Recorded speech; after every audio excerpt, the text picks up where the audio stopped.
চলো বন্ধুরা, আজ আমরা যাই জগন্নাথের পিসির বাড়ি নল সরোবরে। পিসির বাড়ি আসলে মনটা সুন্দর হয়ে যায়। তো কি সুন্দর ঠান্ডা হাওয়া দিচ্ছে আর চারিদিকে জল, এত ভালো লাগছে এখানটাতে এসে। না আসলে তো জানতেই পারতাম না।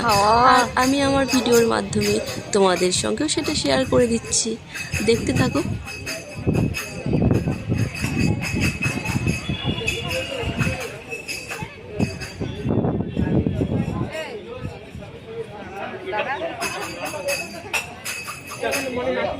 ছবি তুলে দিস তো।